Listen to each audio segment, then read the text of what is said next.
ാണ് അതിസുപ്രധാനമായ ഒരു വാർത്തയിലേക്കാണ് പോകുന്നത്. വരുന്ന നിയമസഭാ തെരഞ്ഞെടുപ്പ് ലക്ഷ്യമിട്ടുകൊണ്ട് CPM ഇത്തവണ അവരുടെ പതിവ് ശീലങ്ങളിൽ നിന്ന് മാറി സഞ്ചരിക്കുകയാണ്. അടുത്ത നിയമസഭാ തെരഞ്ഞെടുപ്പിൽ 2 ടേം എന്ന നിബന്ധന ഒഴിവാക്കാൻ CPMൽ ആലോചനകൾ നടക്കുകയാണ്. തുടർഭരണത്തിൽ തുടർച്ച ഉറപ്പാക്കാനാണ് ടേം വ്യവസ്ഥ ഒഴിവാക്കുന്നത്. പാർട്ടി ശക്തി കേന്ദ്രങ്ങളിൽ ഒഴികെ സിറ്റിംഗ് MLAമാർക്ക് പകരം വിജയസാധ്യതയുള്ളവരെ കണ്ടെത്തുക എളുപ്പമല്ലെന്ന തിരിച്ചറിവും ഇത്തരമൊരു നീക്കത്തിന് കാരണമാണ്. 2 ടേം നിബന്ധന കർശനമാക്കിയാൽ 23 മണ്ഡലങ്ങളിൽ CPMന് പുതുമുഖങ്ങളെ കണ്ടെത്തേണ്ടി വരും. അതുകൊണ്ടുകൂടിയാണ് ഈ ഒരു മാറ്റത്തിന്റെ ആലോചന.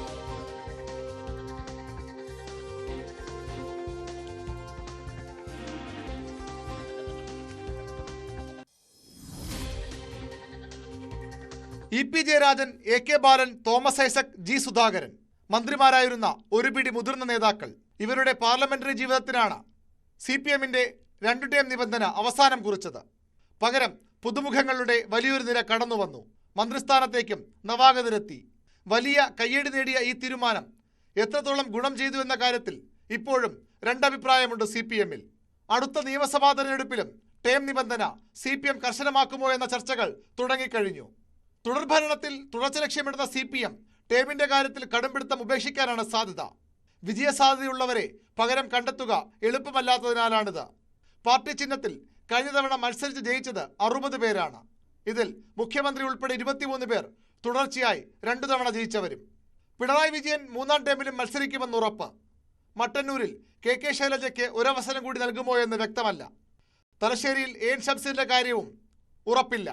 കടുത്ത ആരോഗ്യ പ്രശ്നങ്ങളുള്ള MM മണിക്ക് ഉടുമ്പൻചോലയിൽ പകരക്കാരനെ കണ്ടെത്തേണ്ടി വരും. കൊല്ലത്ത് M മുകേഷിനും കായംകുളത്ത് U പ്രതിഭയ്ക്കും പകരക്കാർ വന്നേക്കും. പേരാമ്പ്രയിൽ മുന്നണി കൺവീനർ TP രാമകൃഷ്ണനും മത്സരരംഗത്തുനിന്ന് മാറി നിൽക്കും. പാർട്ടി കോട്ടകളിൽ നിന്ന് ജയിച്ചു വന്നവരെ മാറ്റിയാലും സീറ്റ് നിലനിർത്താൻ കഴിഞ്ഞേക്കാം. പക്ഷേ മറ്റു പല മണ്ഡലങ്ങളിലും പരീക്ഷണം വിജയസാധ്യതയെ ബാധിക്കും. മാനന്തവാടിയിൽ മന്ത്രി OR കേളു, കോതമംഗലത്ത് ആന്റണി ജോൺ, ആറന്മുളയിൽ വീണ ജോർജ്, ഇരവിപുരത്ത് M നൌഷാദ്, വർക്കലയിൽ V Joy, വാമനപുരത്ത് DK Murali, കഴക്കൂട്ടത്ത് Kadakampally Surendran, പാറശാലയിൽ CK Harindran, കാട്ടാക്കടയിൽ IB Satheesh. ഇവർക്ക് പകരക്കാരെ കണ്ടെത്തി സീറ്റ് നിലനിർത്തുക എന്നത് ചെറുതല്ലാത്ത വെല്ലുവിളിയായി CPM കാണുന്നുണ്ട്. ചെങ്ങന്നൂരിൽ സജി ചെറിയാനും വട്ടിയൂർക്കാവിൽ VK പ്രശാന്തും കോന്നിയിൽ KU ജനീഷ് കുമാറും 2 തവണ MLAമാരായവരാണ്. എന്നാൽ 3 പേരും ആദ്യം നിയമസഭയിലെത്തിയത് ഉപതെരഞ്ഞെടുപ്പിലൂടെയാണ്. അതുകൊണ്ട് തന്നെ ടേം നിബന്ധന കർശനമാക്കിയാലും ഇവർക്ക് ഒരവസരം കൂടി ഉറപ്പ്. ചുരുക്കത്തിൽ തുടർഭരണത്തിൽ തുടർച്ചയെന്ന വലിയ ലക്ഷ്യം മുന്നിലുള്ള CPM ഇത്തവണ ടേം നിബന്ധന ഒഴിവാക്കാൻ തന്നെയാണ് സാധ്യത. VV Arun, news 18, Thiruvananthapuram. അതാണ് സാഹചര്യം. എന്തായാലും CPM ഈ വിഷയത്തിൽ ഒരു സുപ്രധാനമായ ആലോചനകളിലേക്ക് കടന്നിരിക്കുന്നു എന്ന് തന്നെയാണ് ഈ നീക്കത്തിൻ്റെ പ്രത്യേകതയായി മാറുന്നത്. അരുണ്, കഴിഞ്ഞ നിയമസഭാ തെരഞ്ഞെടുപ്പ് നമുക്ക് ഉദാഹരണമായി എടുക്കാം. തോമസ് ഐസക്, G സുധാകരൻ അടക്കമുള്ള ഒരു പിടി പരിചിത മുഖങ്ങളെ മാറ്റി നിർത്താനുള്ള സുപ്രധാനമായ തീരുമാനം വന്നു. ആദ്യഘട്ടത്തിൽ വലിയ രീതിയിൽ ആശങ്ക പൊതുവിൽ ഉയർന്നതാണ്. കാരണം ഇവരെ മാറ്റി നിർത്തി എങ്ങനെ വിജയിച്ചു പോകുമെന്ന്. പക്ഷേ CPMന് ഒരുപക്ഷെ അവരുടെ കോൺഫിഡൻസ് കൊണ്ടാവാം കഴിഞ്ഞ തവണ വിജയിച്ച് ആ മണ്ഡലങ്ങളിൽ പാർട്ടി സ്ഥാനാർത്ഥികളെ തന്നെ വീണ്ടും വിജയിപ്പിച്ചെടുക്കാൻ കഴിഞ്ഞു. പക്ഷേ ഇത്തവണ ആ കോൺഫിഡൻസ് ഇല്ല എന്ന ഒരു വിലയിരുത്തൽ തന്നെയാണോ ഈ പറഞ്ഞ ആലോചന, ടേം വ്യവസ്ഥയിൽ ഇളവെന്ന ആലോചന നടക്കുന്നത്? കഴിഞ്ഞ തവണ CPM അത്തരത്തിലൊരു ടേം നിബന്ധന കൊണ്ടുവരുമ്പോൾ വലിയ ഞെട്ടലാണ് പലർക്കും ഉണ്ടായത്. മുതിർന്ന നേതാക്കളൊക്കെ, കാരണം നല്ല പെർഫോമൻസ് കാഴ്ചവെച്ച നേതാക്കളെന്ന് മന്ത്രിമാരെന്ന് വിലയിരുത്തപ്പെട്ടവർ പോലും മാറ്റി നിർത്തപ്പെട്ടു. ആ ഒരു യുവാക്കൾ കടന്നു വരട്ടെ എന്ന തീരുമാനം CPM എടുക്കുമ്പോൾ വലിയ കയ്യടി ഉണ്ടാവുകയും ചെയ്തു. പക്ഷേ ആ കയ്യടി മന്ത്രിസഭാ രൂപീകരണം വരുമ്പോഴും അതേ രീതിയിൽ CPM തീരുമാനമെടുക്കുമ്പോൾ മുതിർന്നവർ KK ശൈലജ ഉൾപ്പെടെയുള്ളവർ ഒരു തവണ മന്ത്രിമാരായവരെയൊക്കെ മാറ്റി നിർത്തി. അത് പിന്നീട് ഗുണം ചെയ്തില്ലെന്ന അഭിപ്രായം CPMൽ തന്നെ പലപ്പോഴും ഉയർന്നു വന്നതാണ്. പുതിയ മന്ത്രിമാർ, അതായത് ഇപ്പോഴത്തെ മന്ത്രിമാരൊന്നും പലരും പ്രതീക്ഷ രീതിയിൽ പെർഫോം ചെയ്തില്ലാന്ന വിമർശനം മുന്നണിക്കുള്ളിലും അതുപോലെ തന്നെ CPMനുള്ളിലും ഉണ്ടായിട്ടുണ്ട്. ഇത്തവണ CPM ആ ടേം നിബന്ധന ഒഴിവാക്കുമെന്ന കാര്യമാണ് ഏറ്റവും നിർണായകമാവുക. ഈ തുടർഭരണത്തിൽ തുടർച്ച ഉറപ്പിച്ചാണ് CPM മുന്നോട്ട് പോകുന്നത്. 2016, 21, 26ലും ആ വിജയമുണ്ടാകുമെന്ന് CPM ഉറപ്പിക്കുന്നു. പക്ഷേ അങ്ങനെ വരുമ്പോൾ ഈ ടേം നിബന്ധന ഒഴിവാക്കേണ്ടി വരും CPMന് എന്നൊരു ചർച്ച തന്നെ ശക്തമായ പാർട്ടിക്കുള്ളിലുണ്ട്. അങ്ങനെ പുതുമുഖങ്ങൾ എല്ലായിടത്തും കണ്ടെത്താൻ കഴിയുമോ? ഈ നേരത്തെ മാറിയ പല മണ്ഡലങ്ങളിലും അതിന് സാധിച്ചു. പക്ഷേ ഇനിയുള്ള മണ്ഡലങ്ങൾ അത്ര എളുപ്പമാണോ? ഒരുപക്ഷെ പലതും പിടിച്ചെടുത്ത മണ്ഡലങ്ങളുണ്ട്. UDFന്റെ സ്ഥിരം സീറ്റുകൾ പിടിച്ചെടുത്ത പിടിച്ചെടുത്ത മണ്ഡലങ്ങളുണ്ട് ഇക്കൂട്ടത്തിൽ. അതുപോലെ ഒരിക്കലും ഇടതുമുന്നണിക്ക് ജയിക്കാൻ കഴിയാത്ത മണ്ഡലങ്ങളുണ്ട്. അവിടെയൊക്കെ ഇപ്പോൾ നിലവിലെ സിറ്റിംഗ് എംഎൽഎമാരെ മാറ്റി എത്രത്തോളം ഗുണം ചെയ്യുമെന്ന സംശയം പാർട്ടിക്കുള്ളൂ. അതുകൊണ്ടാണ് ഈ ടേം നിബന്ധന ഒഴിവാക്കാൻ CPM ആലോചിക്കുന്നത്. മുഖ്യമന്ത്രി പിണറായി വിജയന് വേണ്ടി അതൊരു ടേം നിബന്ധന ഒഴിവാക്കേണ്ടി വരും. മുഖ്യമന്ത്രി വീണ്ടും മത്സരിക്കുമെന്ന് ഏറെക്കുറെ ഉറപ്പാണ്. മുഖ്യമന്ത്രി 2 ടേം തുടർച്ചയായി മത്സരിച്ചിരിക്കുന്നു. ഇത് 3ാം തവണയാണ്. അങ്ങനെ മുഖ്യമന്ത്രിക്ക് മാത്രം അതൊരു ഇളവ് വേണമോ, അല്ലെങ്കിൽ മൊത്തത്തിൽ ഈ 2 ടേം നിബന്ധന തന്നെ ഈ തുടർഭരണം ലക്ഷ്യമിട്ട് മുന്നോട്ട് പോകുന്ന സാഹചര്യത്തിൽ ഒഴിവാക്കണമെന്ന കാര്യമാണ് CPM ചർച്ച നടക്കുന്നത്. നമുക്ക് ഇപ്പോൾ ലഭിക്കുന്നവരനുസരിച്ച് ടേം നിബന്ധന തന്നെ CPM ഒഴിവാക്കിയേക്കും. അനാരോഗ്യം കാരണമൊക്കെ മാറി നിൽക്കുന്ന ആളുകൾ, ചില പ്രധാന പദവികൾ, ജില്ലാ സെക്രട്ടറിമാരിൽ ചിലർ ഈ MLA-മാരാണ് ഇപ്പോൾ. അതുപോലെ തന്നെ മുന്നണി കൺവീനർ MLA ആണ്. ആരോഗ്യ പ്രശ്നങ്ങളുള്ള നേതാക്കൾ ഇപ്പോൾ 2 ടേം കഴിഞ്ഞവരുണ്ട്. അത്തരം ആളുകളെ മാത്രം മാറ്റി ഈ ടേം നിബന്ധന പൊതുവിൽ എടുത്തുകിടാൻ തന്നെയാണ് സാധ്യത. സഹിത ടേൺ വ്യവസ്ഥയിൽ ഇത്തവണ ഇളവ് കൊണ്ടുവരാൻ CPM ആലോചിക്കുമ്പോൾ അത് ഒരു സുപ്രധാന തീരുമാനം കൂടിയായി മാറുകയാണ്. അരുണിന്റെ വാർത്തയിൽ സൂചിപ്പിക്കുന്നത് പോലെ ചില പ്രധാനപ്പെട്ട ഇടങ്ങൾ, പ്രത്യേകിച്ച് ഉദാഹരണം തിരുവനന്തപുരം ജില്ലയെ ഉദാഹരണം എടുക്കാം, അവിടങ്ങളിൽ പകരം ആര് എന്നൊരു വലിയ ചോദ്യമുണ്ട്. യഥാർത്ഥത്തിൽ ഈ UDF-ന്റെ കണക്കെടുപ്പിൽ പോലും ഉണ്ടാവുന്ന ഒരു കാര്യം, ഈ സ്ഥാനാർത്ഥികൾ, ഉദാഹരണം അരുവിക്കരയാവട്ടെ, പാറശാലയാവട്ടെ, ഈ ഇവിടങ്ങളിൽ കാട്ടാക്കടയാവട്ടെ, ഈ ഇടങ്ങളിൽ നിന്നും നിലവിലുള്ള CPM സ്ഥാനാർത്ഥി മാറി മത്സരിച്ചാൽ മാത്രമേ ഞങ്ങൾക്ക് അവിടെ വിജയിക്കാൻ കഴിയൂ എന്നൊരു കണക്കെടുപ്പ് കോൺഗ്രസിനകത്തും ഉണ്ടായിട്ടുണ്ട്. ഈ ഒരു കണക്കെടുപ്പ് കൂടി CPM-നുമുണ്ട്. അങ്ങനെയെങ്കിൽ വീണ്ടും ഭരണമെങ്കിൽ ഇതേ മതിയാവൂ, ഇവർ തന്നെ തുടരണം. അത് തന്നെയാണോ? ഇതൊരു ഔദ്യോഗിക മുഖം ഈ ആലോചനയ്ക്ക് കൈവന്നിട്ടുണ്ടോ? അസത് ഏറ്റവും പ്രധാനം ഈ നേതാക്കൾ തിരുവനന്തപുരം മണ്ഡലം, തിരുവനന്തപുരം ജില്ല വലിയ മുന്നേറ്റം ഇടതുമുന്നണിക്ക് കഴിഞ്ഞ തവണ ഉണ്ടാക്കിക്കൊടുത്ത ജില്ലയാണ്. അവിടെ ഒറ്റ സീറ്റ്, കോവളം സീറ്റ് മാത്രമാണ്, എം വിൻസെന്റ് വിജയിച്ച സീറ്റ് മാത്രമാണ് ഇടതുമുന്നണിക്ക് തിരുവനന്തപുരത്ത് നഷ്ടമായത്. അതിൽ ബഹുഭൂരിപക്ഷവും CPM-ന്റെ സിറ്റിംഗ് സീറ്റുകളാണ്. പാറശാല CK ഹരീന്ദ്രൻ 2 ടേം ജയിച്ച നേതാവാണ്, ജനകീയ നേതാവാണ്. CK ഹരീന്ദ്രനെ മാറ്റി പകരം ഒരാളെ അവിടെ ആ രീതിയിൽ ആനാവൂർ നാഗപ്പൻ, KS സുൽകുമാർ ഉൾപ്പെടെ പേരുകളുടെ പരിഗണനയിലുണ്ട്. പക്ഷേ അത്ര എളുപ്പമാണോ അവിടെ ഹരീന്ദ്രൻ മാറിയാൽ ജയിച്ചു വരാൻ എന്ന കാര്യത്തിൽ അവിടെ വ്യത്യസ്ത അഭിപ്രായം അവിടുത്തെ പ്രാദേശിക ഘടകങ്ങൾക്കുണ്ട്. അതുപോലെ നെയ്യാറ്റിൻകര ആൻസലിനാണ്, 2 തവണ ജയിച്ച ആളാണ്. വലിയ ഭൂരിപക്ഷത്തിൽ അവിടെ UDF-ന്റെ സീറ്റ് പിടിച്ചെടുത്ത് അവിടെ ഇടതുമുന്നണി അവിടെ വിജയിച്ചു വരികയായിരുന്നു 2016-ൽ. ആ സീറ്റ് ആൻസലിൻ മാറിയാൽ ജയിക്കാൻ പകരം ആളുകളുടെ പേര് ബെൻ ഡാർവിൻ പോലുള്ള യുവ നേതാക്കളുടെ പേരൊക്കെ ഇപ്പോൾ ചർച്ചയിലുണ്ട്. എങ്ങനെയെങ്കിലും പക്ഷേ നെയ്യാറ്റിൻകര അത്രയധികം പ്രശ്നമുണ്ടാകാനിടയില്ല. മറിച്ച് കാട്ടാക്കട UDF-ന്റെ സ്ഥിരം ശക്തി കേന്ദ്രമാണ്. ശക്തനൊക്കെ തുടർച്ചയായി വിജയിച്ചു വന്ന മണ്ഡലമാണ്. അവിടെ IB സതീഷിലൂടെ CPM ആ മണ്ഡലം പിടിച്ചെടുക്കുകയായിരുന്നു. കഴിഞ്ഞ തവണ മികച്ച ഭൂരിപക്ഷത്തിൽ ആ മണ്ഡലം നിലനിർത്താൻ IB സതീഷിനായി. അതൊരു പൊതുവിലൊരു ഇടത് അനുകൂല മണ്ഡലമെന്ന് പറയാൻ കഴിയാത്ത മണ്ഡലമാണ്. അവിടെ IB സതീഷിന് പകരം ഒരാളെ കൊണ്ടുവരണമെങ്കിൽ ഏറ്റവും ഉചിതനായ ഒരു സ്ഥാനാർത്ഥി, അല്ലെങ്കിൽ വിജയസാധ്യത സ്ഥാനാർത്ഥി G. സ്റ്റീഫനാണ്. അദ്ദേഹം ഇപ്പോൾ അരുവിക്കര MLA ആണ്. സ്റ്റീഫനെ അവിടെ നിന്ന് കാട്ടാക്കടയെ കൊണ്ടുവന്ന ഒരു പക്ഷേ കാട്ടാക്കട നിലനിർത്താൻ കഴിഞ്ഞേക്കും. പക്ഷേ അരുവിക്കര അവിടെ വീണ്ടും പ്രശ്നമാകും. അരുവിക്കര ഇതുപോലെ CPM-നൊക്കെ സ്വാധീനമുള്ള മണ്ഡലമാണെങ്കിൽ പോലും അവിടെ UDF സ്ഥിരം വിജയിക്കുന്ന G. കാർത്തികേയനും അതിനുശേഷം ശബരിനാഥും ഒക്കെ ജയിച്ചു വന്ന മണ്ഡലമാണ്. അതുകൊണ്ട് തന്നെ അവിടെ അരുവിക്കര ഒഴിവാക്കാൻ കഴിയില്ല. അങ്ങനെ അവിടെ സ്റ്റീഫൻ അവിടെ അരുവിക്കര മത്സരിക്കേണ്ടി വന്നാൽ കാട്ടാക്കടയിൽ IB സതീശന് ഒരു ടേം കൂടി നൽകാമെന്നൊരു ധാരണയാണ് ഇപ്പോൾ നേതൃത്വത്തിലുള്ളതെന്നാണ് മനസ്സിലാക്കാൻ കഴിയുന്നത്. അതുപോലെ തന്നെയാണ് കടകംപള്ളി സുരേന്ദ്രൻ്റെ കാര്യം. കഴക്കൂട്ടം മണ്ഡലം, കഴക്കൂട്ടം മാറിയും മറിഞ്ഞുമൊക്കെ മുന്നണികളെ ഭരിക്കുന്ന മണ്ഡലമാണ്. അവിടെ കടകംപള്ളി തന്നെയാണ് 2 മുന്നണികൾക്കും ഇടയിലുള്ള അന്തരം എന്ന് പറയേണ്ടി വരും. കടകംപള്ളി സുരേന്ദ്രൻ 2 തവണ തുടർച്ചയായി ജയിക്കുന്നു. അതിനു മുമ്പ് അദ്ദേഹം 2006-ലും അദ്ദേഹം പരാജയപ്പെടുത്തുന്നു. അതിനു മുമ്പ് അദ്ദേഹം 96-ലും ഒക്കെ ജയിച്ച മണ്ഡലമാണ്. കടകംപള്ളി സുരേന്ദ്രൻ അവിടെ മാറിയാൽ അത്ര എളുപ്പമാകില്ല. ഇതിനകം തന്നെ UDF അവിടെ ശക്തമായ ക്യാമ്പയിൻ ആരംഭിച്ചു കഴിഞ്ഞു. കഴിഞ്ഞ തവണ ഡോക്ടർ SS ലാൽ മത്സരിച്ച മണ്ഡലമാണ്. ഇപ്പോൾ MS അഖിലിനെ പോലുള്ള യുവ നേതാക്കളൊക്കെ അവിടെ മത്സരിക്കാൻ തയ്യാറായി നിൽക്കുന്നു. ഡോക്ടർ ലാൽ തന്നെ വീണ്ടും മത്സരിക്കുമെന്ന ചർച്ചകളും സജീവമാണ്. മുൻ MLA വാഹിദ്, MA വാഹിദ് അവിടെ സജീവമായ മണ്ഡലത്തിലുണ്ട്. അങ്ങനെ അവിടെ കടകംപള്ളി മാറിയാൽ ഒരുപക്ഷെ ആ മണ്ഡലം കൈവിട്ടു പോകാനുള്ള സാധ്യതയാണ് CPM ഭയക്കുന്നത്. V. മുരളീധരൻ BJP-യുടെ സ്ഥാനാർത്ഥിയെ കഴിഞ്ഞ തവണ മത്സരിച്ചു. അദ്ദേഹം വീണ്ടും മത്സരിക്കാൻ തന്നെയാണ് സാധ്യത.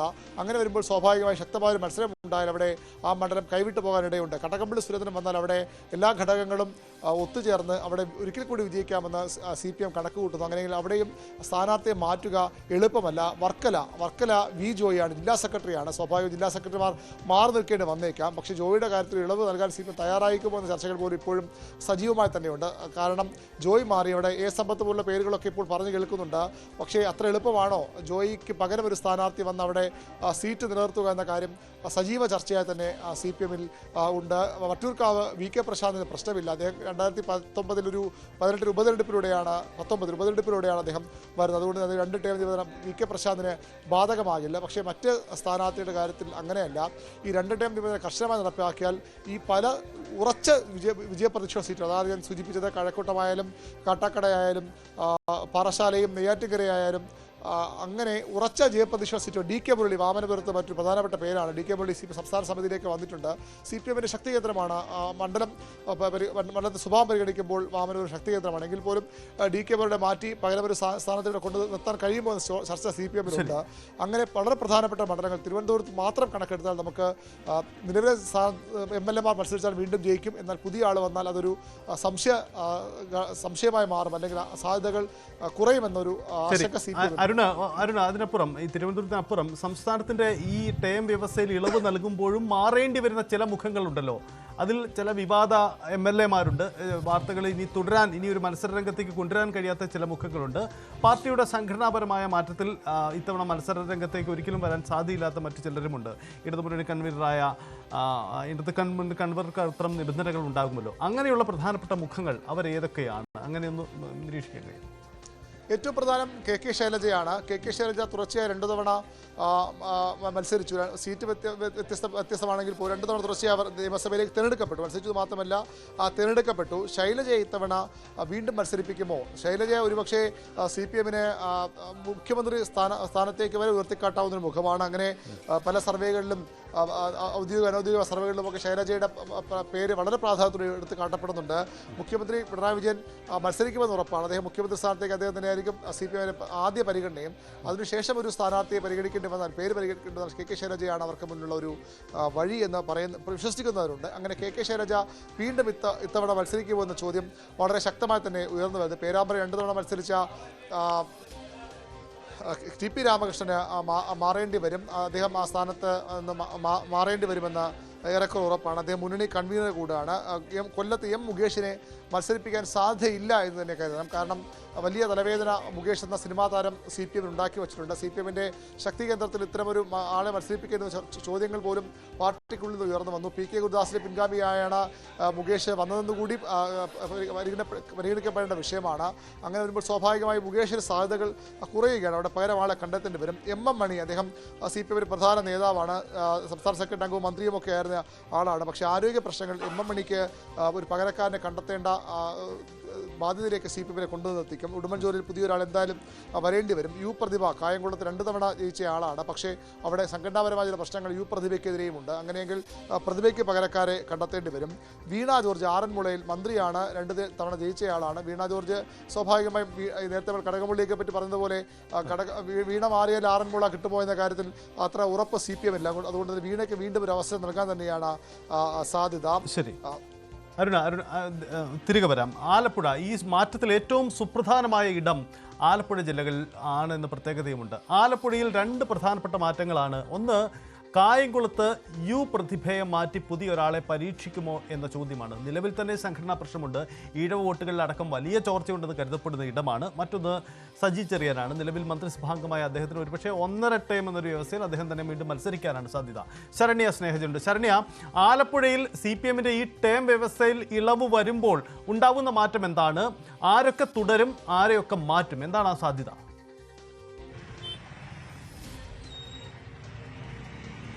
നിലവിലത്തെ സാഹചര്യത്തിൽ ആലപ്പുഴ ജില്ലയിൽ 2 പേർ മാത്രമാണ് 2 ടേം വ്യവസ്ഥയിലേക്ക് എത്തിയിട്ടുള്ളത്. ഒന്ന് കായംകുളത്തു നിന്നുള്ള MLA പ്രതിഭയും ഒപ്പം തന്നെ ചെങ്ങന്നൂർ മണ്ഡലത്തിനെ പ്രതിനിധീകരിച്ചുകൊണ്ടെത്തിയ മന്ത്രി സജി ചെറിയാനുമാണ്. ഇതിൽ സജി ചെറിയാനെ സംബന്ധിച്ചിടത്തോളം രാമചന്ദ്രൻ നായരുടെ മരണത്തോടുകൂടി കടന്നു വന്ന ആളാണ്. അതുകൊണ്ട് തന്നെ 1.5 ടേം, അതായത് 2 ടേമുകൾ പൂർത്തീകരിച്ചു എന്ന് സാങ്കേതികമായി പറയാനാകില്ല. കാരണം അദ്ദേഹം രാമേന്ദ്രൻ നായർ MLA ആയിരിക്കുന്ന ഘട്ടത്തിലാണ് അദ്ദേഹം അസുഖത്തെ തുടർന്ന് മരണപ്പെടുകയും പിന്നീട് സജി ചെറിയാൻ തെരഞ്ഞെടുപ്പിൽ വിജയിച്ച് മണ്ഡലം നിലനിർത്തുകയും ചെയ്തത്. എന്നാൽ പ്രതിഭയെ സംബന്ധിച്ചിടത്തോളം പ്രതിഭ 2 ടേം പൂർത്തീകരിക്കുകയും ചെയ്തിട്ടുണ്ട്. ഇവർക്ക് 2 പേർക്കും ആണ് ഇളവ് കിട്ടാൻ സാധ്യതയുള്ള എന്നുള്ള രീതിയിലുള്ള വാർത്തകൾ ഉണ്ട്. എങ്കിൽ പോലും ഇതിനകത്ത് ഏറ്റവും പ്രധാനപ്പെട്ട കാര്യം ചെങ്ങന്നൂർ മണ്ഡലം നിലനിർത്തണമെങ്കിൽ സജി ചെറിയാൻ തന്നെ അവിടെ മത്സരിക്കേണ്ട ഒരു സാഹചര്യം CPM-നെ സംബന്ധിച്ച് ജില്ലയിലുണ്ട് എന്നുള്ളതാണ്. സജി ചെറിയാനെ മാറ്റിയാൽ ഒരുപക്ഷെ ആ 2 ടേം എന്നുള്ള ആ ഒരു വ്യവസ്ഥയുടെ അടിസ്ഥാനത്തിൽ രണ്ട് ഭരണത്തിന്റെ ഭാഗമായി ഇരുന്നു എന്നുള്ള അത് കണക്കിലെടുത്താൽ സജി ചെറിയാനെ അങ്ങനെ ഒരു തീരുമാനത്തിൽ മാറ്റാനുള്ള സാധ്യത നിലവിൽ ഇല്ല എന്ന് തന്നെയാണ് നമുക്ക് മനസ്സിലാക്കാൻ കഴിയുന്നത്. കാരണം ഒന്ന്, പ്രത്യേകിച്ച് ഈ ആലപ്പുഴയിൽ നിന്നുള്ള ആലപ്പുഴ ജില്ലയുടെ തന്നെ ഏറ്റവും നിയന്ത്രിക്കുന്ന നേതാവ്, പാർട്ടി നേതൃത്വവുമായി ഏറ്റവും അധികം അടുപ്പം പുലർത്തുന്ന ആൾ എന്നൊക്കെ രീതിയിലുള്ള പരിഗണന സജി ചെറിയാനുണ്ട്. അതിനപ്പുറത്തേക്ക് സാങ്കേതികമായി ചെങ്ങന്നൂർ പോലെ ഒരു മണ്ഡലത്തിൽ സജി ചെറിയാൻ അപ്പുറത്തേക്ക് മറ്റൊരാളെ നിർത്തിയാൽ നിലവിലത്തെ സാഹചര്യത്തിൽ അവിടെ വിജയിക്കുക എന്നുള്ളത് CPM-നെ സംബന്ധിച്ചിടത്തോളം ഒരിക്കലും അങ്ങനത്തെ സാഹചര്യം തന്നെ ഇല്ല എന്ന് നമുക്ക് പറയാം. കാരണം കഴിഞ്ഞ തദ്ദേശ സ്വയംഭരണ തെരഞ്ഞെടുപ്പ് ലോക്സഭാ തെരഞ്ഞെടുപ്പിലെ ഇലക്ഷൻ അടക്കമുള്ള വോട്ടിംഗ് പാറ്റേണുകൾ നമ്മൾ പരിശോധിക്കുകയാണെങ്കിൽ പ്രത്യേകിച്ച് സജി ചെറിയാനെ പോലെ ഒരാളായതുകൊണ്ട് മാത്രമാണ് അവിടെ ചെങ്ങന്നൂർ മണ്ഡലത്തിൽ ജയിച്ചു വരുന്നത് എന്ന് തന്നെ പറയാം. നിലവിലത്തെ സാഹചര്യത്തിൽ സജി ചെറിയാൻ അവിടെ തുടർന്ന് പോവുകയാണെങ്കിൽ വിജയിക്കാൻ സാധ്യതയുണ്ട്. അങ്ങനെ ഉറച്ച ഒരു സീറ്റാണത്.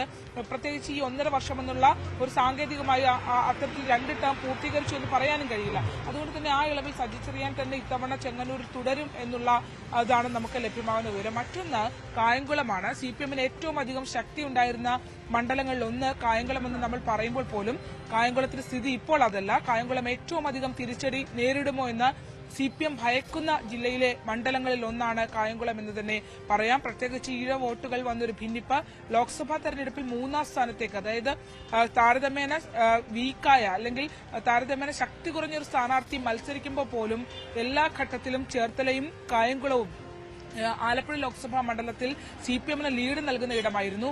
അവിടെ നിന്നും കഴിഞ്ഞ ലോക്സഭാ തെരഞ്ഞെടുപ്പിലേക്ക് പോവുകയാണെങ്കിൽ വളരെ മോശം സാഹചര്യത്തിലേക്ക് പോവുകയും 3ാം സ്ഥാനത്തേക്ക് പിന്തള്ളപ്പെടുകയും ചെയ്യുന്ന ഒരു അവസ്ഥ ഇപ്പോൾ നിലവിലത്തെ സാഹചര്യത്തിലുണ്ട്. അതിൽ നിന്നും മറികടക്കാൻ കഴിയാത്ത ഒരു അവസ്ഥ ഇതുവരെ കായംകുളം അത്തരത്തിൽ മറികടക്കാൻ പ്രാപ്തമായിട്ടില്ല എന്ന് തന്നെ പറയാം. സംഘടനാ തലത്തിൽ ചില പ്രശ്നങ്ങൾ പരിഹരിക്കപ്പെട്ട് പോകുന്നുണ്ടെങ്കിൽ പോലും അവിടെ 2 ഗ്രൂപ്പുകളായി നിന്നുള്ള തർക്കങ്ങളും പ്രശ്നങ്ങളും ഒക്കെ ഇപ്പോഴും നിലനിൽക്കുന്നുണ്ട്.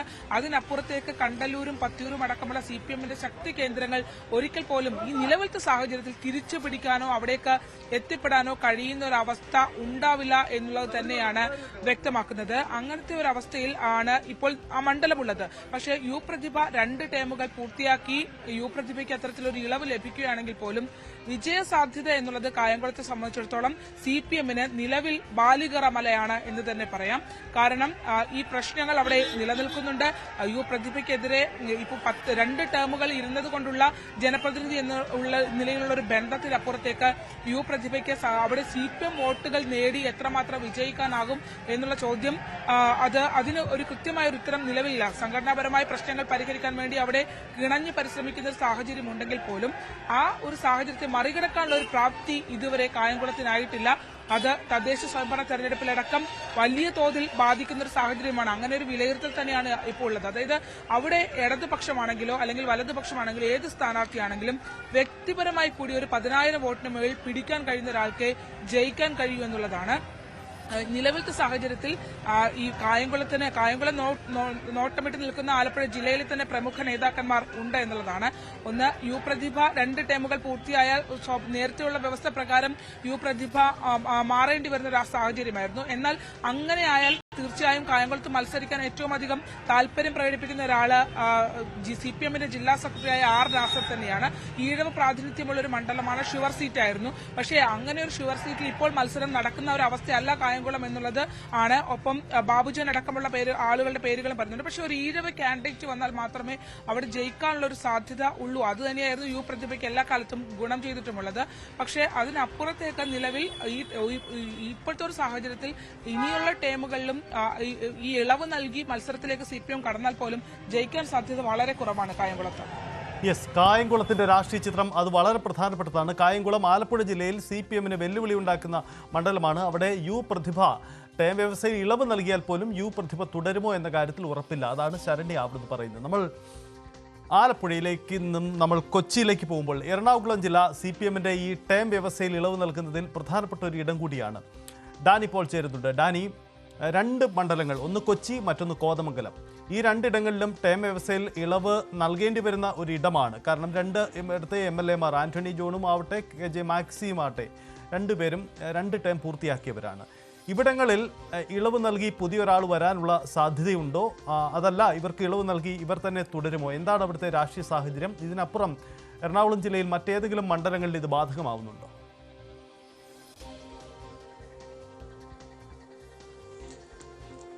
സജിത്ത്, പൊതുവിൽ കരുതുന്നത് എറണാകുളം ജില്ലയിലെ നിയമസഭാ മണ്ഡലങ്ങൾ എന്ന് പറയുന്നത് UDFിൻ്റെ ഒരു കോട്ട എന്നെല്ലാം തന്നെ പലപ്പോഴും പറയുന്നതാണ്. പലപ്പോഴും പല അടിയൊഴുക്കുകളും UDFിന് അനുകൂലമായിട്ട് പലതവണ വന്നിട്ടുണ്ട്. ഒരു മണ്ഡലവും പിടിച്ചു നിർത്താനായിട്ട് CPMന് പലപ്പോഴും കഴിഞ്ഞിട്ടില്ല എന്നത് തന്നെയാണ്. നിലവിൽ 14 മണ്ഡലങ്ങളിൽ നിലവിലുള്ളത് 4 സീറ്റുകളാണ് ഇടതു മുന്നണിക്കുള്ളത്. 4ലും തന്നെയും CPM സ്ഥാനാർത്ഥികൾ തന്നെയാണ് ഉള്ളത്. ഇതിൽ വൈപ്പിനും അതോടൊപ്പം തന്നെ കുന്നത്തുനാടിലും 2 സീറ്റുകൾ വന്നപ്പോൾ അത് രണ്ടും പുതുതായിട്ട് വന്നതാണ്. ഉണ്ണികൃഷ്ണൻ വൈപ്പിലും അതോടൊപ്പം തന്നെ കുന്നത്തുനാട് PV ശ്രീനിജനും വന്നു. പക്ഷേ ഈ മണ്ഡല സംബന്ധിയായ കാര്യങ്ങളിൽ ടേം വ്യവസ്ഥകൾ ബാധകമാകുന്ന മറ്റ് മണ്ഡലങ്ങളാണ്. നേരത്തെ സൂചിപ്പിച്ചതുപോലെ കോതമംഗലവും അതോടൊപ്പം തന്നെ കൊച്ചിയുമാണ് ഇതിൽപ്പെടുന്നത്. ഇവിടെ നേരിടുന്ന ഒരു വിഷമം എന്ന് പറയുന്നത് വളരെ പെട്ടെന്ന് സ്ഥാനാർത്ഥികളെ മാറ്റി പുതുതായി കണ്ടുപിടിക്കാൻ കഴിയുന്ന ഒരു സാഹചര്യത്തിലേക്കല്ല നിലവിലെ സാഹചര്യങ്ങളുള്ളത്. കാരണം 2 മണ്ഡലങ്ങളിലും കടുത്ത മത്സരം നടക്കുന്നതാണ്. കഴിഞ്ഞ തവണ ഈ കോതമംഗലം സീറ്റ് എന്ന് പറയുന്നത്, കോതമംഗലം സീറ്റിൽ നല്ല രീതിയിൽ ആദ്യ തവണ ജയിച്ചു വന്നു. 2ാം തവണയിലേക്ക് വരുമ്പോൾ ഭൂരിപക്ഷം അത് 6000-ലേക്ക് കുറയുകയും ചെയ്യുന്ന ഒരു മണ്ഡലമാണ്. അപ്പോൾ അവിടെ ഒരു സ്ഥാനാർത്ഥി മാറി പുതിയൊരു സ്ഥാനാർത്ഥി വരിക, പുതിയൊരാളെ കണ്ടെത്താൻ കഴിയുക, അനിൽ ജോണിന് പകരം പുതിയൊരാളിലേക്ക് എത്തുക എന്നെല്ലാം പറയുമ്പോൾ അവിടെ വലിയ രീതിയിലുള്ള ഒരു പ്രതിസന്ധി സൃഷ്ടിക്കുന്ന സാഹചര്യങ്ങൾ നിലവിലുണ്ട്. നല്ല കടുത്ത മത്സരം. കേരള കോൺഗ്രസിന് ശക്തമായ രീതിയിലുള്ള വേരോട്ടമുള്ള ഒരു മണ്ണ് കൂടിയാണ്. അവിടെ ഒരാളെ മാറ്റി പ്രതീക്ഷിച്ചുകൊണ്ട് പിന്നീട് ഒരു പുതിയ ആളിലേക്ക് വരുമ്പോൾ ഒരുപക്ഷെ നിലവിലെ ഒരു തുടർ ഭരണം ലക്ഷ്യമിടുന്ന ഒരു സാഹചര്യത്തിലെല്ലാം തുടർച്ചകൾ ലക്ഷ്യമിടുമ്പോൾ അത് ഒരു തിരിച്ചടിയാനുള്ള സാധ്യതയുണ്ട് തന്നെ ചൂണ്ടിക്കാണിക്കപ്പെടുന്നു. കൊച്ചിയിലേക്ക് വരുമ്പോഴും സ്ഥിതി മറിച്ചല്ല. കൊച്ചി ആദ്യഘട്ടത്തിൽ UDFിൻ്റെ ഒരു മണ്ഡലമായിരുന്നു. പിന്നീടാണ് KJ മാക്സി അവിടേക്ക് വരികയും കൗൺസിലറായിരുന്ന മാക്സി പിന്നീട് നിയമസഭാ സാമാജികനായി മത്സരിക്കുന്നു. അപ്പോൾ ഇതിൽ ആദ്യഘട്ടം ഡാനി, ഞാനൊന്ന് ഇടപെടുകയാണ്. ഇപ്പോൾ പ്രധാന